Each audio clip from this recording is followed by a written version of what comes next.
This time we'll make sure. That's okay. Hey, I got all the day. TexarkanaFyi.com and the podcast, because we hope to use this with the podcast. Absolutely. I want you to meet James Seiler, local attorney, community leader, incoming Kiwanis Club president. Absolutely. I'm going to be the guy behind the pancake coming up in this next year. You're going to see me behind the apron. You're not going to be able to get Monty Murray out of there, though. I'm going to tell you what, he's the legend of the pancake. I can only hope to follow in his footsteps when he's done. Listen, we've got something really serious to talk about. James has taken on this project, you know, where some of us, I'm older than you, James, but we might start, what is it, with the metal detector? just checking around to see what we can find. Fishing at the spillway, you know, that kind of thing. But the project you've taken on is a passion project to share the history, the true history of our local veterans. And you, yes, I want our area to know they have heroes walking amongst them. Oh yeah. We have in our area, you know, veterans that have fought for us through all of the conflicts, all of the wars. They've stood up for our rights. They've stood up for us. They've put their life on the line for us. And I want their stories to be told in a way that brings them honor. Not that's blown out of proportion, not that's exaggerated, their verbatim story about what their life was like during that time. Right. You know, and when I was talking to you earlier, you had said something about wanting to tell the unadulterated truth. Absolutely. About these stories. It reminded me of that movie, the Mel Gibson movie, We Were Soldiers. And young. And he says, I don't know how to tell this story. He said, tell the truth. That's it. And you've been able to sit down with some of our local veterans. The first one that we're spotlighting on FYI.com is Benny Cooper. I mean, an absolute legend. You spoke to Benny. Now, Benny, there's going to be a few installments on his, because he had a number of engagements. He had 4 major engagements that he not only survived, but brought others through. Well, then 2 other ambushes in between, and then his life afterwards, dealing with some of these emotional issues. This is a heroic tale to be told. The first installment's about Hill 54. A battle that no one in this world knows about. Yeah, it's just, I mean, when you read it, it's just, I love the way you write, by the way. Thank you so much. It's just crazy. I mean, it's just chaos. True chaos. And to me, it sounds like, in your words, a real definition of combat, because it's not movies. It's not. It's not television. You know, it's a terrible, terrible thing, and you're not hiding that. And these guys are being able to tell their story in their words, and it's therapeutic. And it's such an honor to be able to do this, because like Benny had never told his story publicly before.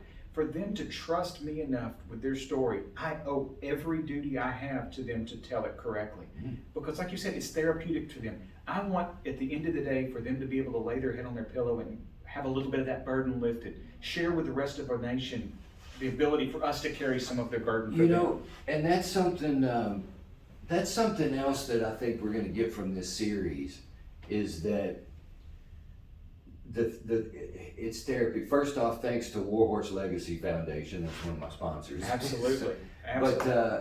But we do want to share that they're not just sharing their story, but they are sharing that, you just used the term emotional burden. Correct. Right. So I mean, they are kind of unburdening themselves, unloading themselves a little bit, and it's therapeutic not just for them, but for the other veterans that may also have these same feelings. And I'm thinking of our young men and women coming up out of Afghanistan and Iraq. Because the Afghan Because they haven't gotten on to VFW yet, because they still think they're kids. Well, and the Afghan veterans and the Iraqi veterans. Listen, for so long everybody thought, that's where the old folks hang out. Exactly. It is not. It is the opposite of that. This organization is for every veteran who faced combat to come and become one. But you don't have to be a member to go to the VFW and enjoy the No. I mean, you got every bands. Friday night, come 7:30 What was your to favorite 11:30. band? I'm a locked and loaded kind of guy. And then Durango's out there. Durango. And every Friday night from 7:30 to 11:30 for $8 a person, you can come have a wonderful time and your $8 goes to supporting the veterans from our group. And we're talking about the VFW Hall out on 82. 82, 4562. Out on Highway 82. Absolutely, the Arkansas side. But yeah, Benny Hill and the Battle of Benny Cooper in Hill 54. Benny Hill. I was going to say, that's the wrong one. No, wrong Sorry, story. Mr. Cooper. I apologize. But no, his story there about Hill 54, they got the Golden Spur out of this. They're the only unit in the Vietnam conflict, Vietnam War, that was awarded the Order of the Golden Spur. The only cavalry unit from all of the battles and engagements. I need to go back and add a link for a definition on the Golden Spur because you got Silver Spur. Correct. Golden Spur is for chivalry, bravery in combat. Spur ride. Life defending combat. This is the ultimate award for cavalry. And we're talking about this is the only unit in Vietnam Yes. that got. And Benny's living right here in Texarkana, and he's enjoying the steak dinner out at the VFW, and he's had this in his heart, and now he's sharing it.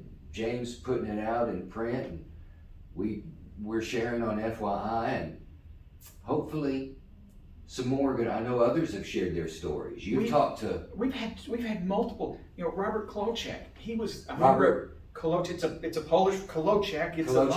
He was a member of both the 82nd Airborne and the 101st Airborne. Was this the guy that lied about his age?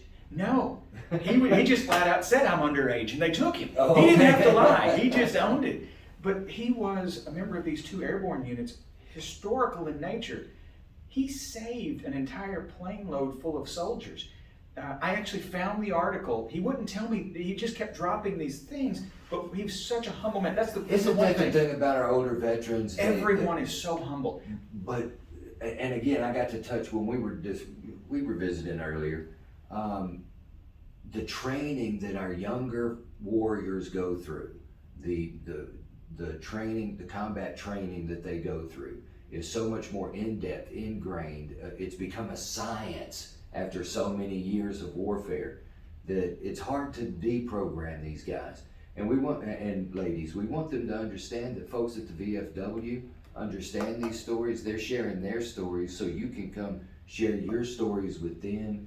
This is something where people think of the VFW and they'll direct you to veteran services here, there, and everywhere. But the wealth of emotional support that is available at our VFW chapters. The Bikers Against Suicide that came a month or so ago, we had 250 people at the VFW who wanted to share the story and to help these were mainly younger veterans, to bond and help them get over the trauma that they faced over these last 20 years. Yeah. None of these local people know what the trauma is that they faced, and we owe it to them to help them get through this. Why? So you started going out to the VFW, and these. How do you get these guys to open up to you the way they do? I just be me. I'd be 100% honest with them. I let them know who I am, what I'm about, what I want to do, what my mission is. That my mission is to take their story as they tell it and put it out there just like they tell it. And I do hope they'll understand what a benefit this bald truth really is.